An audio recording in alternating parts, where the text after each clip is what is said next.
Assalamualaikum warahmatullahi wabarakatuh. Alhamdulillahi rabbil alamin.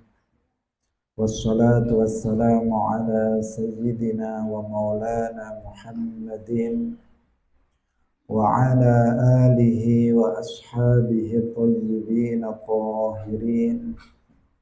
Allahumma la sahla illa ma ja'altahu sahla wa anta taj'alul hazna idza syi'ta sahla. Allahumma arzuqna al-ikhlasa fil niyyati wal qawli wal amal wa ba'du.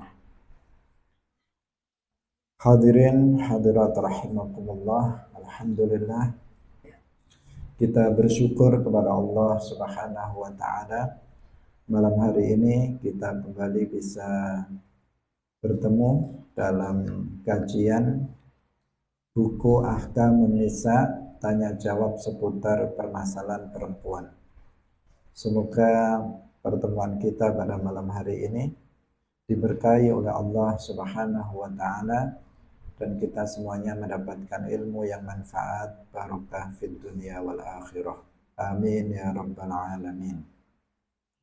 Salawat dan salam semoga tetap terlimpahkan kepada Nabi Agung Nabi Muhammad sallallahu alaihi wasallam, para sahabatnya, keluarganya, serta seluruh umat Islam yang mengikuti beliau ila yaumil qiyamah. Mari kita ikhlaskan niat kita ngaji lillahi ta'ala. Kita sampai pada pertanyaan nomor 33 dari buku Ahkamun Nisa ini. Langsung kita baca. Dikatakan, bolehkah bagi seorang perempuan melakukan bepergian jauh? Jadi seorang perempuan dia melakukan bepergian yang jauh. Sejauh masafat qasr diperbolehkan seseorang untuk melakukan mengqasar salat. Apakah diperbolehkan? Misalnya seorang perempuan dari sini dia sendirian ke Sulawesi misalnya. Atau misalnya dia dari sini misalnya ke Kalimantan atau dari sini ke Jakarta. Apakah boleh dia bepergian sendirian tanpa ada mahram yang mendampinginya? Apakah perjalanan seperti itu diperbolehkan? Jawaban: hukum bepergian jauh, bukan bepergian dekat. Kalau bepergian dekat, misalnya mau ke warung misalnya, atau mau ke toko, atau mau ke pasar yang dekat-dekat sini, maka itu diperbolehkan. Yang dipersoalkan adalah melakukan bepergian jauh. Hukum bepergian jauh bagi seorang perempuan dirinci sebagai berikut. Yang pertama, jika didampingi oleh suami atau mahram, maka diperbolehkan. Jadi apabila dia bepergian jauh, ada suami mendampingi dia dalam perjalanan itu, maka diperbolehkan. Atau kalau nggak ada suami, ada mahram, misalnya dia diantar oleh bapaknya, atau dia diantar oleh misalnya kakaknya, abangnya, atau adik laki-lakinya, maka perjalanan itu diperbolehkan.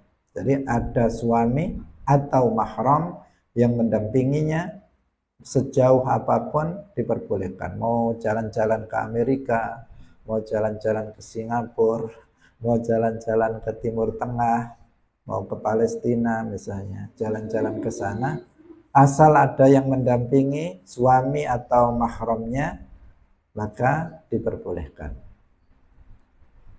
Tapi jika tidak didampingi oleh mahram atau suami, maka diharamkan. Hukum dasarnya haram. Misalnya seorang perempuan bepergian jauh keluar daerah, misalnya keluar pulau, tadi kita contohkan misalnya ke Kalimantan, dari sini, dari Kediri misalnya ke Kalimantan, ke Sulawesi, atau ke Jakarta, sendirian dia, tanpa didampingi suaminya atau oleh mahramnya, maka hukumnya adalah haram. Tidak diperbolehkan, perjalanan dia menjadi perjalanan maksiat kepada Allah Subhanahu wa ta'ala. Ini adalah hukum dasar. Ketentuan hukum ini berdasarkan hadis Rasulullah sallallahu alaihi wasallam. La tusafiril mar'atu masirata salasata ayyamin illa wa ma'aha mahramun. Janganlah seorang perempuan bepergian jarak perjalanan 3 hari kecuali ada mahram yang bersamanya. Artinya melakukan bepergian jauh itu tidak diperbolehkan bagi seorang perempuan kecuali apabila didampingi oleh mahramnya. Sebagian ulama, ini dalam mazhab Syafi'i, yang tadi kita bahas adalah dalam mazhab Syafi'i yang biasa kita anut. Sebagian ulama ini lebih ringan, hukum yang lebih ringan yang mungkin bisa diamalkan. Karena ini juga pendapat dalam para ulama yang bisa dibuat sebagai pegangan pendapatnya. Sebagian ulama berpendapat jika didampingi oleh perempuan-perempuan thiqat terpercaya, maka boleh bagi seorang perempuan untuk melakukan bepergian jauh. Jadi dia tidak sendirian, tetapi ada beberapa perempuan yang thiqat, yang terpercaya seluruhnya, perempuan baik-baik seluruhnya. Kemudian mereka berangkat bareng-bareng melakukan bepergian jauh. Menurut sebagian ulama itu boleh. Tapi kalau sama sekali dia sendirian, nggak ada mahram, nggak ada suami, juga nggak ada perempuan-perempuan thiqat yang mendampinginya, maka perjalanan dia adalah perjalanan yang maksiat. Sekarang banyak kaum perempuan yang dengan alasan meniti karir atau mencari nafkah, kemudian mereka melakukan perjalanan jauh. Banyak di antara kaum perempuan dia sendirian pergi ke Malaysia, dia pergi ke Arab Saudi untuk bekerja di sana, atau dia melakukan bepergian ke Singapura atau bepergian ke Hong Kong misalnya untuk cari duit. Karena belum cukup duit yang dikasih suaminya, karena sebagian perempuan tidak merasa cukup dengan nafkah yang diberikan oleh suaminya. Dia ingin menjadi orang yang kaya, cepat kaya, sehingga kemudian nekat untuk melakukan bepergian jauh, sangat jauh sekali dia sendirian ke sana, suaminya malah di rumah nunggu anaknya, ngomong anaknya, kemudian istrinya kerja ke Malaysia atau ke Hong Kong misalnya cari duit. Terbalik. Bukannya suami nggak mau memberi nafkah, tapi istrinya kurang terima dengan nafkah yang diberikan. Ini banyak kasus yang terjadi. Akibatnya apa? Tidak baik. Semua hukum Islam yang diterapkan untuk kaum perempuan ini bukan dalam rangka untuk menghina perempuan, bukan dalam rangka untuk melecehkan kaum perempuan. Justru sebaliknya, ketatnya hukum terkait perempuan ini adalah dalam rangka untuk mengangkat derajat seorang perempuan, untuk mengangkat kehormatan seorang perempuan. Kalau seorang perempuan misalnya melakukan perjalanan sendirian jauh, sangat berbahaya, sangat rentan untuk kemudian dilecehkan oleh kaum laki-laki dan semacamnya dalam perjalanan, karena pada umumnya kaum perempuan ini lemah mereka, sehingga mudah menjadi objek dari kejahatan-kejahatan yang ada di jalan. Karena itu dilindungi, jangan sampai perempuan melakukan perjalanan jauh sendirian. karena itu akan membahayakan bagi perempuan tersebut baik secara fisik maupun secara kehormatan dia bisa terganggu dalam perjalanan tersebut. Termasuk dalam hal menutup aurat, seorang perempuan lebih tertutup daripada kaum laki-laki. Semuanya itu bukan untuk mengekang, bukan untuk menghilangkan kebebasan bagi perempuan, tetapi semata-mata untuk menjaga kehormatan kaum perempuan agar tidak mudah untuk dilecehkan oleh orang lain. Itu yang harus disadari oleh kaum perempuan. Karena jika seorang perempuan tidak menyadari tentang hukum-hukum itu, maka menganggap bahwa hukum ahkamun nisa, hukum-hukum terkait perempuan itu dianggap sesuatu hal yang mengekang mereka, sehingga mereka kemudian tidak mau untuk mentaati aturan-aturan tersebut dengan dalih persamaan laki-laki dan perempuan, dengan dalih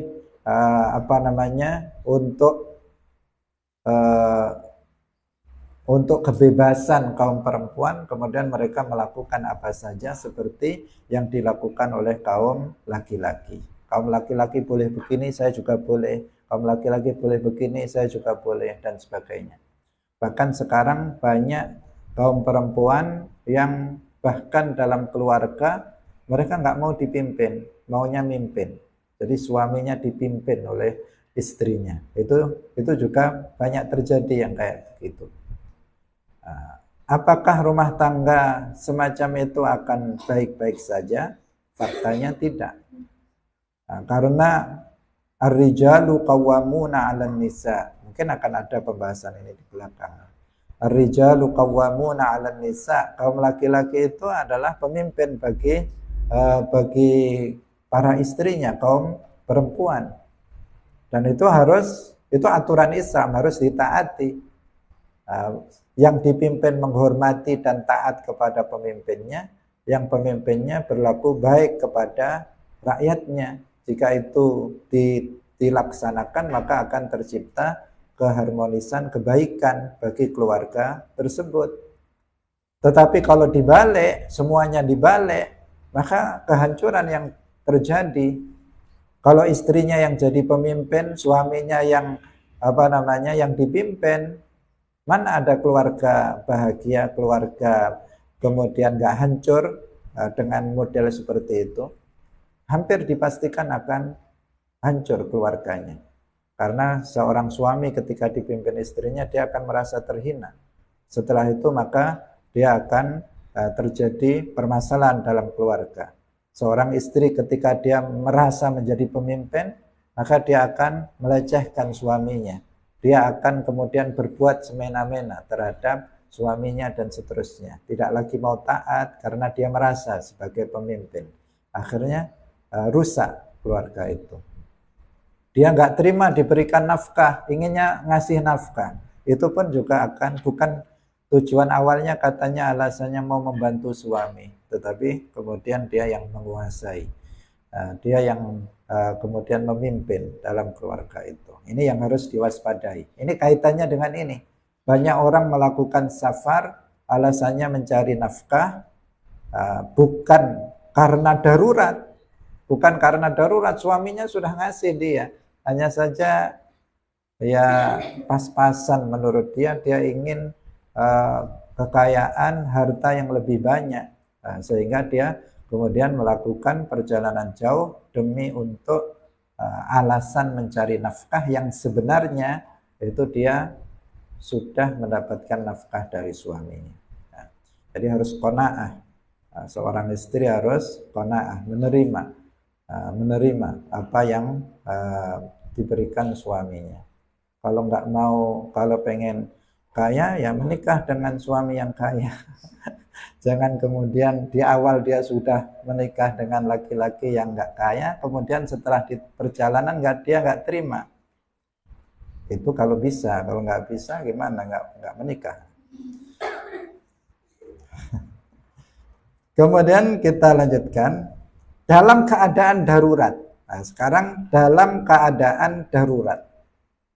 Seperti apa darurat itu? Seperti bepergian untuk belajar ilmu agama yang fardhu ain.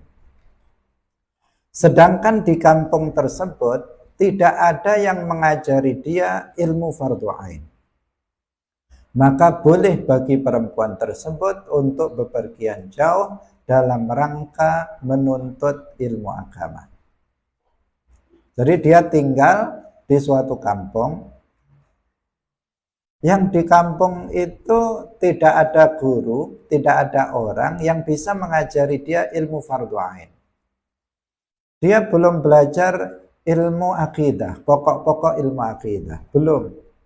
Dia belum belajar tentang misalnya hukum-hukum terkait sholat, terkait toharoh. Dia masih nggak tahu, wudhu saja nggak tahu.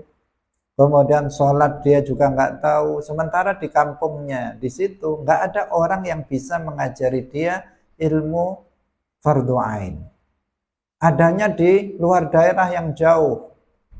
Adanya misalnya di Kediri misalnya adanya. Kemudian apa? Kemudian dia melakukan safar sendirian demi untuk bisa belajar ilmu fardhu ain. Ini namanya darurat. Kenapa darurat? Ilmu fardhu ain hukumnya fardhu ain, namanya juga ilmu fardhu ain. Ilmu agama yang pokok hukumnya fardhu ain. Setiap muslim atau muslimah wajib untuk mempelajarinya. Sedangkan dia belum mempelajarinya.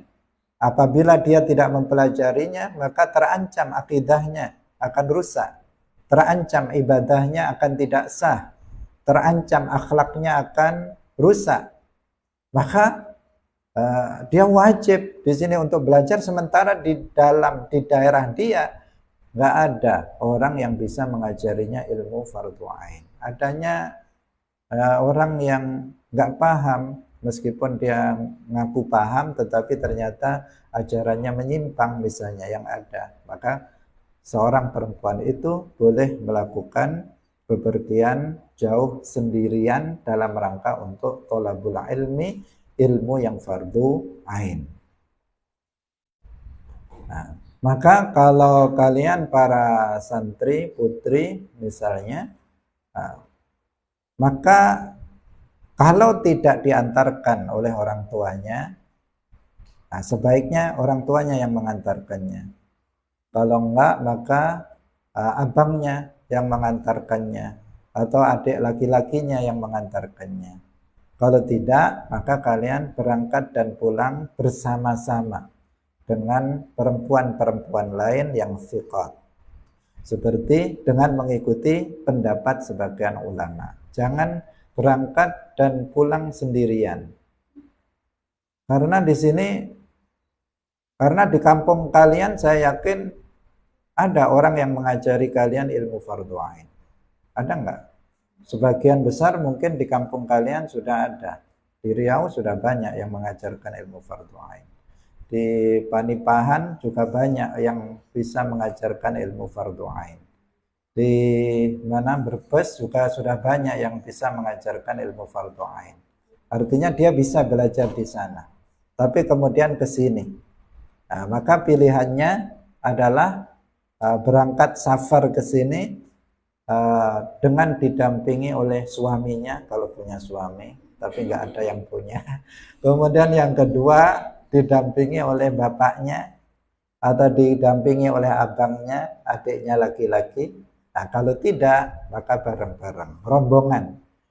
Rombongan kalian putri-putri semua, semuanya thiqat, terpercaya, baik-baik semua, bareng 5 orang, 10 orang, biasanya berangkat secara bersama-sama dengan mengikuti pendapat sebagian ulama yang boleh apabila didampingi oleh perempuan-perempuan yang thiqat.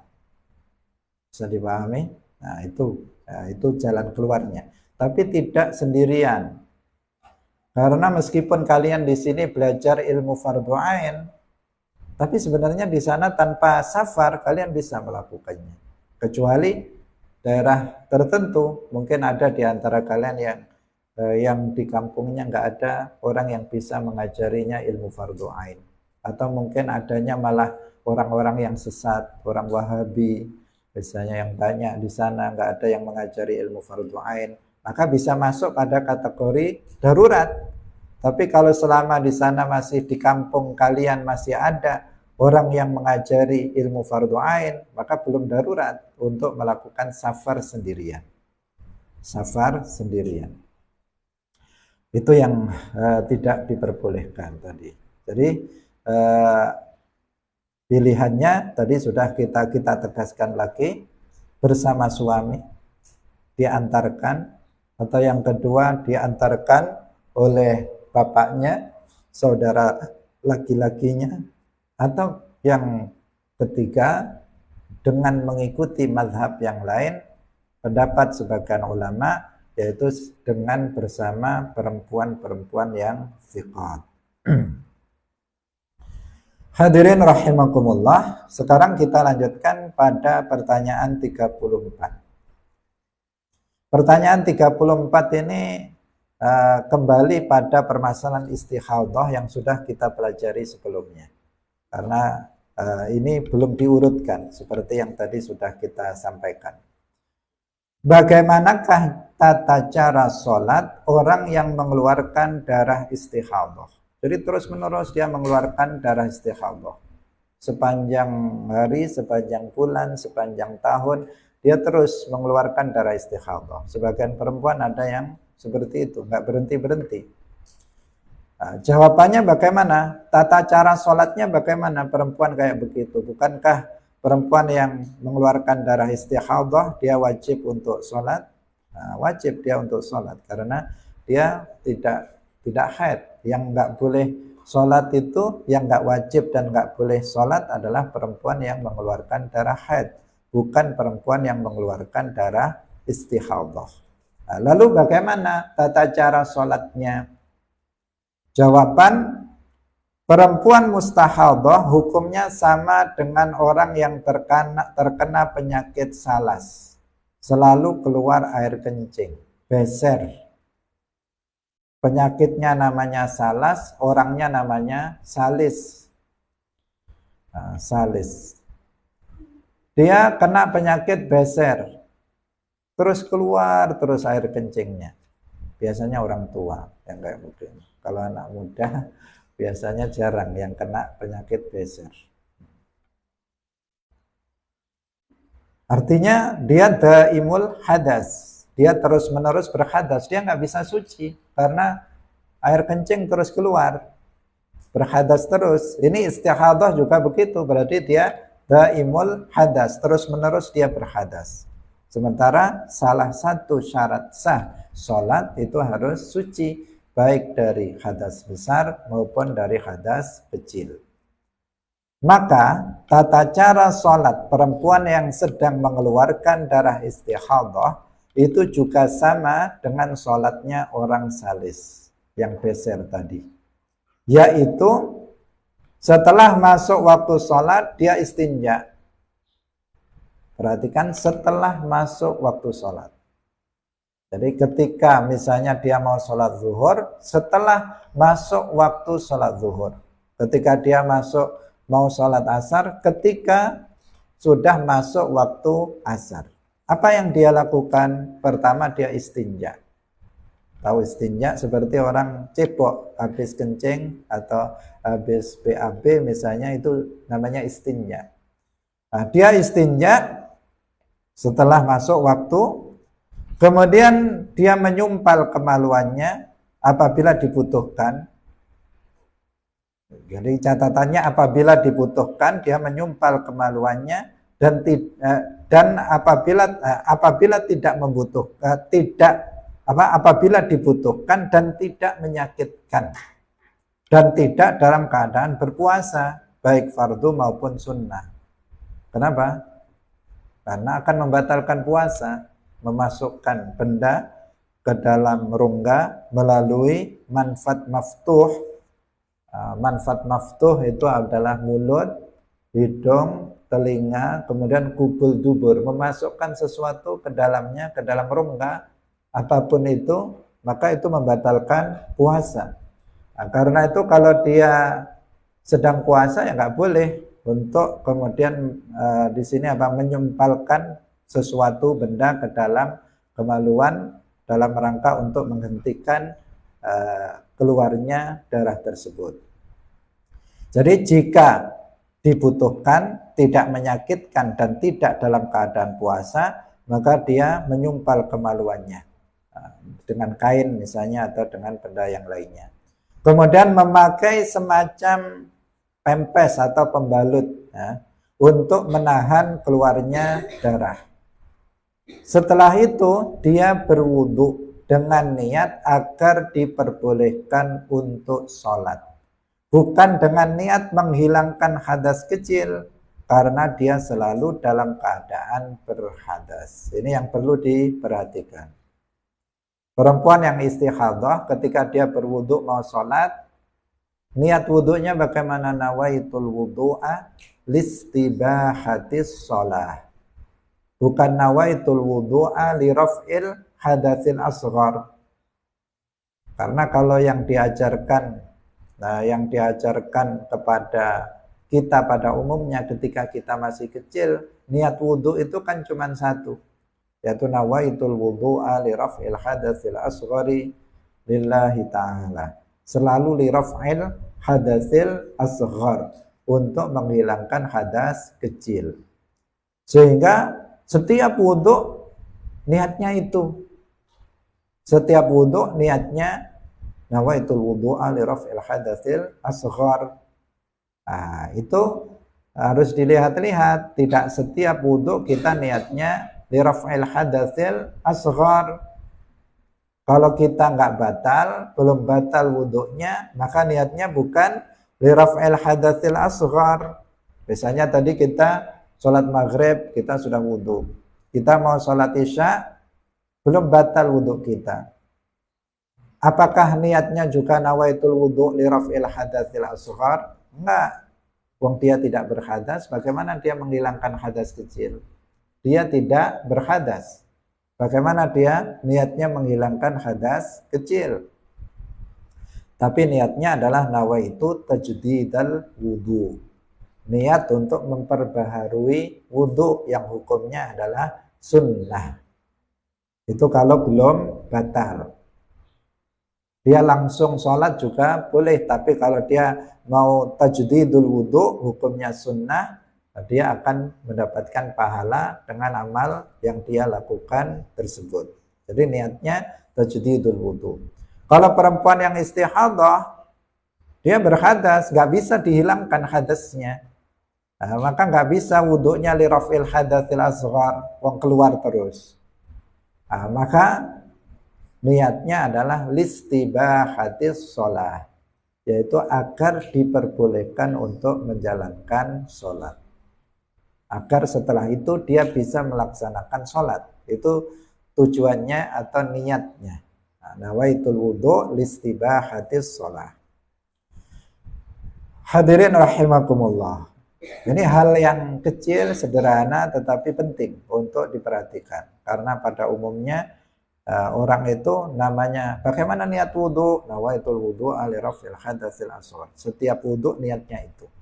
Padahal kondisinya berbeda-beda dan niatnya juga bisa berbeda-beda. Selanjutnya dia segera mengerjakan sholat dan tidak menunda-nundanya setelah bersuci. Jadi dia habis wudhu langsung dia mengerjakan sholat. Itulah cara sholat bagi perempuan yang mengeluarkan darah istihadah. Perlu diketahui bahwa tata cara ini dilakukan pada setiap pelaksanaan sholat. Tidak cukup wudhu zuhur untuk asar misalnya, nggak cukup. Tapi setiap kali pelaksanaan sholat, zuhur melakukan yang tadi kita sebut. Nanti asar melakukan itu lagi. Jadi begitu masuk waktu zuhur, dia tadi istinja, kemudian dia menyumpal kemaluannya, kemudian memakai semacam pembalut atau pempes, kemudian setelah itu wudhu, kemudian sholat.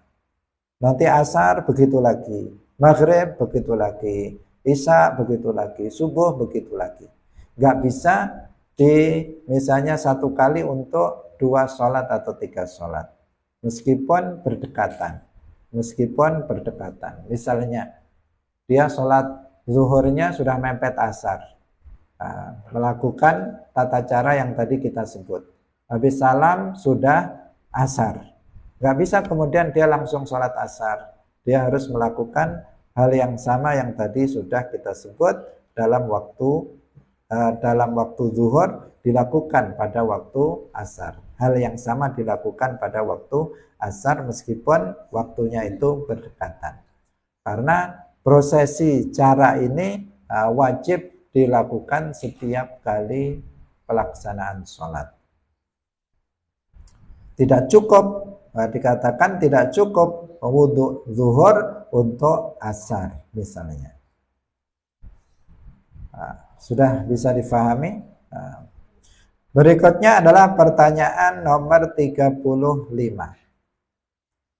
Apakah wajib bagi perempuan yang melahirkan melalui operasi sesar misalnya untuk mandi? Apakah wajib mandi? Dan disebut apa darah yang keluar setelah itu? Telah kita jelaskan di awal buku ini bahwa hal-hal yang mewajibkan seseorang mandi diantaranya adalah melahirkan. Seorang perempuan apabila dia melahirkan, dengan sekedar melahirkan saja, dia sudah wajib untuk mandi, meskipun tidak diiringi dengan nifas. Misalnya. Tetapi kebanyakan perempuan yang melahirkan, maka setelahnya dia akan mengeluarkan darah nifas. Tapi melahirkannya saja itu sudah mewajibkan mandi. Kemudian nifas juga mewajibkan mandi. Melahirkan yang disebut dengan istilah wiladah, kemudian nifas itu juga mewajibkan mandi tersendiri. Tapi kemarin telah kita jelaskan, seandainya seorang perempuan melahirkan, begitu melahirkan langsung keluar darah nifas, maka nanti di akhir setelah darah nifasnya itu telah berhenti, dia hanya wajib mandi 1 kali, bukan mandi wiladah kemudian mandi nifas, enggak, cuman 1 kali saja. Tapi seandainya seorang perempuan melahirkan kemudian enggak keluar darah nifas, maka dia mandi. Setelah itu ternyata terus keluar, maka berarti dia mandi lagi nanti setelah berhenti, yaitu mandi dari nifas. Tapi itu bukan itu yang dipertanyakan. Yang dipertanyakan bagaimana seandainya melahirkannya itu tidak normal. Tidak normal seperti biasanya orang melahirkan, tetapi dia melalui operasi sesar. Sekarang sudah mulai banyak perempuan yang nggak mau melahirkan. Melalui melahirkan secara normal, dia pengennya adalah operasi sesar. Dengan alasan tertentu, ada sebagian yang takut rusak, misalnya alat kemaluannya misalnya. Kemudian dia nggak mau melahirkan melalui jalan biasa, itu dia tidak mau, sehingga kemudian dia pilih untuk operasi sesar, karena operasi sesar lebih cepat dan lebih aman menurut dia. Kemudian dia melakukan operasi sesar. Sudah banyak perempuan seperti itu, terutama perempuan-perempuan yang karir atau perempuan yang menjaga perawatan badannya misalnya, dan seterusnya. Dia nggak mau melahirkan, mau punya anak tapi nggak mau melahirkan. Akhirnya dia kemudian melalui jalan operasi itu. Bagaimana? Apakah dia wajib mandi kalau seseorang melahirkan dengan cara operasi? Jawaban, apabila seorang perempuan melahirkan seorang anak dengan cara operasi pada perutnya, meskipun di bawah pusar, maka dia tidak wajib untuk mandi. Tidak wajib untuk mandi. Karena dia melahirkannya pada perutnya, melalui perutnya, dioperasi pada perutnya. Sedangkan apabila setelah itu keluar darah, dia operasi pada perutnya, tapi setelah itu ternyata keluar darah dari kemaluannya, maka darah tersebut disebut sebagai darah nifas. Tetap disebut darah nifas. Kenapa? Karena darah nifas definisinya adalah darah yang keluar setelah melahirkan. Nah, tadi dia melahirkan tapi tidak dengan cara normal, kemudian keluar darah setelah itu, maka darahnya tetap disebut nifas. Meskipun melahirkannya tadi itu dengan cara operasi. Karena darah tersebut keluar setelah melahirkan, meskipun secara operasi sesar. Sehingga konsekuensinya dia wajib mandi setelah darah nifasnya berhenti. Bukan wajib mandi dari melahirkannya karena melalui operasi, tetapi dia wajib mandi dari nifasnya. Pertanyaan ini juga penting juga untuk diperhatikan karena banyak seseorang, ada yang sengaja dia untuk melahirkan dengan operasi, ada sebagian yang tidak sengaja. Tidak sengaja artinya memang nggak memungkinkan dia untuk melahirkan secara normal. Sebagian perempuan itu seperti itu karena kendala sesuatu yang ada di rahimnya, atau yang ada masalah-masalah penyakit atau hal-hal yang tidak normal, sehingga menjadikan dia tidak bisa melahirkan secara normal, harus dioperasi. Ada yang memang begitu. Ada yang tadi, yang pertama sengaja, dia nggak mau melahirkan secara normal. Nah, itu. Kemudian, atau sekarang banyak juga orang yang, tapi Allahu a'lam, sebagian yang yang keburu-buru untuk dioperasi, padahal memang belum waktunya. Jadinya waktunya nanti ketika dia sudah lahir, ya semuanya sesuai dengan apa yang telah dikehendaki oleh Allah Subhanahu wa taala. Artinya dia atau misalnya dokternya atau bidannya itu merasa khawatir dan seterusnya, sehingga kemudian dilakukan operasi. Kita lanjutkan. Pertanyaan nomor 36. Bagaimanakah cara mengenakan kerudung yang memenuhi syarat dalam menutup aurat? Ini perkara sepele, tetapi kebanyakan perempuan itu tidak memperhatikannya. Kebanyakan perempuan tidak memperhatikannya. Kenapa ditata? Kebanyakan perempuan tidak memperhatikannya. Di jalan-jalan diingatkan juga sangat sulit, ya. Diingatkan juga sangat sulit.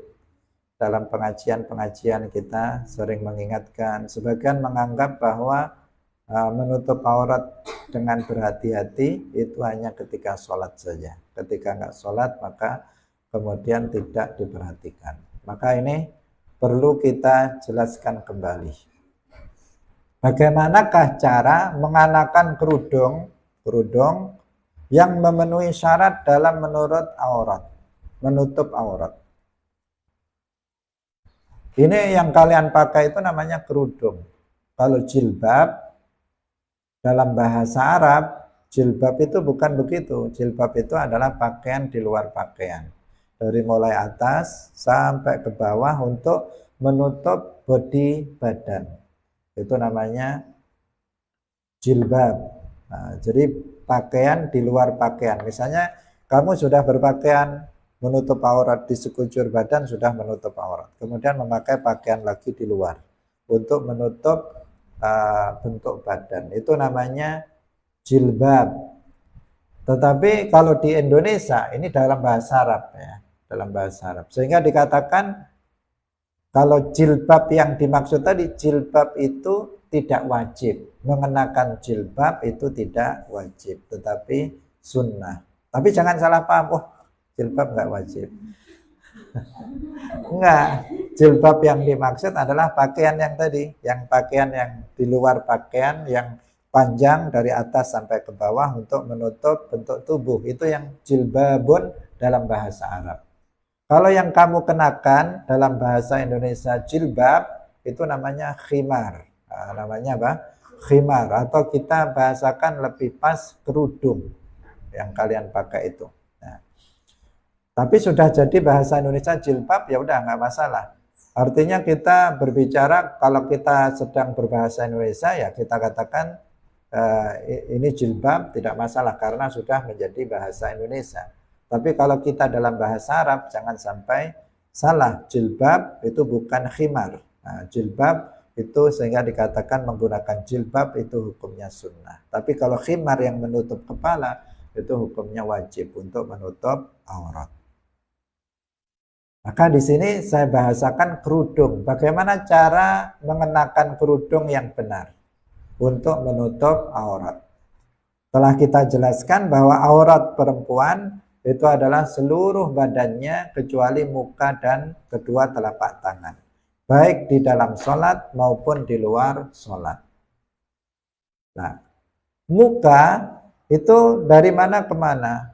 Muka itu adalah dari mulai batas tempat tumbuhnya rambut menurut ukuran normal sampai ke dagu, dan dari satu telinga kiri ke telinga kanan atau kanan ke kiri, terserah, atas bawah bawah, kanan kiri kiri kanan. Yang penting ini adalah batas wajah. Wajah ini bukan aurat bagi seorang perempuan baik di dalam sholat maupun di luar sholat, sehingga tidak wajib untuk ditutup seperti yang sudah kita bahas pada pertemuan sebelumnya. Nah, sekarang bagaimana cara menutup aurat? Dalam hal ini adalah mengenakan khimar yang benar. Jawab. Batas wajah adalah dari tempat tumbuhnya rambut menurut ukuran normal, tadi sudah kita bahas, sampai dengan dagu, dan dari anak telinga satu ke telinga yang lainnya, anak telinga lainnya. Sekarang, karena tanpa menutup dagu, ini dagu namanya, pertemuan antara dua tulang rahang, ini dagu. Karena tanpa menutup dagu, bagian atas leher yang merupakan aurat bagi perempuan akan terlihat. Kalau dagu tidak ditutup, maka bagian leher, bagian atas itu akan terlihat. Maka wajib bagi perempuan untuk menutup dagunya. Karena jika tidak, bukan begitu, maka dia wajib menutup dagunya. Kenapa? Karena kalau nggak ditutup, maka bagian leher atas akan terlihat. Kaidah yang dipakai adalah mala yatimul wajib illa bihi fahuwa wajib. Pada dasarnya menutup dagu itu nggak wajib. Tapi jika nggak ditutup dagu ini, maka akan terlihat auratnya, maka yang nggak wajib menjadi wajib. Mala yatimul wajib illa bihi fahuwa wajib. Sesuatu yang suatu kewajiban itu tidak sempurna tanpa sesuatu itu, maka dia menjadi wajib. Itu harus diperhatikan dalam menggunakan kerudung. Demikian juga agar rambut kepala dapat tertutup seluruhnya, agar rambut kepala bisa tertutup seluruhnya, tidak ada yang terlihat, karena rambut adalah aurat, rambut kepala adalah aurat. Kalau rambut di muka bukan aurat seandainya ada rambutnya.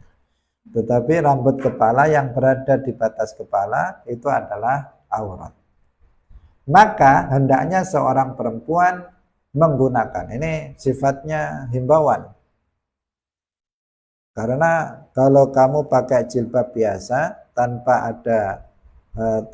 ada anak kerudung di dalamnya, maka biasanya ada rambut yang melewer, Misalnya ada yang muncul di sini. Sebagian perempuan rambutnya susah diatur. Nah, seperti orangnya susah diatur, rambutnya itu juga susah untuk diatur. Ketika apa namanya? Nah, jadi dia sudah dipakai jilbab tetap saja keluar. Ada sebagian kayak begitu rambutnya. Nah, kalau seperti itu maka pakailah anak kerudung. Nah, anak kerudung apa istilahnya? Hah? Ciput ya. Memakai ciput atau anak kerudung di dalam yang kecil yang khusus untuk ini agar rambutnya tidak muncul keluar.